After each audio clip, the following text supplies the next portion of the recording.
bir dona tuxum 21 kunda tayyor jo'ja holatiga, bir dona jo'jamiz esa 45-50 kunda tayyor go'sht holatiga keladi.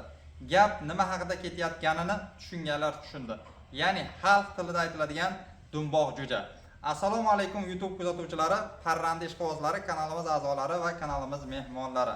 Bugun siz aziz obunachilarimiz uchun go'sht yo'nalishida parvarish qilinadigan broiler jo'jalari haqida, ya'ni parrandalarni go'sht yo'nalishida parvarish qilinadigan broiler jo'jalari haqida ma'lumotlarni yoritib boramiz. To'liq ma'lumotlarni video davomida ko'rishingiz mumkin va bular sotuvda ham mavjud. Egalarini, raqamlarini, manzillarini video davomida qoldirib o'tamiz.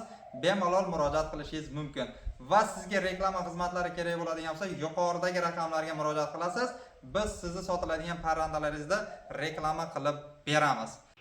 Ko'rib turgan broiler jo'jalaringiz haqida qisqacha ma'lumot berib o'tadigan bo'lsak, bu broiler jo'jalarini boqishdan asosiy maqsad go'sht yo'nalishida ularda o'sish muddati o'rta hisobda 35 va 45 kunda o'z ichiga oladi va shu kunda ular 2-2,5 kg atrofida go'sht yig'a olish xususiyatiga ega. Agarda bu kun ortgan sari boqish davom etadigan bo'lsa, ularda go'shtda vazn yig'ish holatlari ham ko'payib boraveradi. Ya'ni o'rta hisobda yaxshi parvarish qilinsa 10 kg gacha tosh bosishi mumkin.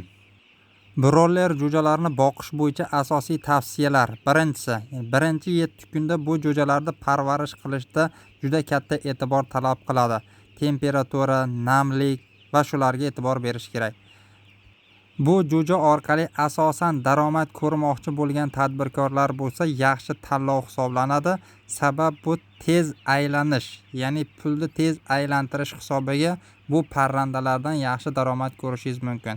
Ya'ni 1,5 oyda pul aylanish imkoniyatiga ega. Xo'p, endi bu jo'jalarimizni ma'lumotini aytib o'tadigan bo'lsak, ko'rib turgan jo'jalaringiz bugungi holat bo'yicha 8 kunlikdan iborat. Bular 10 kunlik holatda sotuvga chiqadi. 10 kunligining narxi 17 ming so'm, 13 kunligining narxi esa 20 ming so'mdan qilib sotuvga chiqariladi. Manzil Qashqadaryo viloyati Koson tumanida joylashgan. Pastda egalarning raqamlarini chiqarib qo'yamiz. Bemalol aloqaga chiqishingiz mumkin. Yuqoridagi raqam esa reklama xizmati, ya'ni bizda raqamimiz. Sizda agar sotiladigan parrandalar bo'lsa, bizga murojaat qilishingiz mumkin. Biznesingizni rivojlantirish uchun o'z hissamizni qo'shamiz. Ya'ni reklama xizmatimiz mavjud.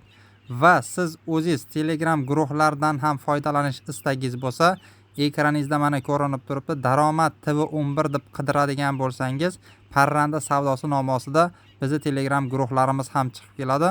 Bemalol qo'shilib, mutlaqo bepulga o'zingizning parrandalaringizda reklama qilishingiz yoki bo'lmasam parranda xarid qilishingiz mumkin. Sizlarga taqdim etadigan videorolikimiz, ma'lumotlarimiz shulardan iborat edi. Sizlar bilan keyingi videolarda ko'rishguncha xayr, sog' va omon bo'ling.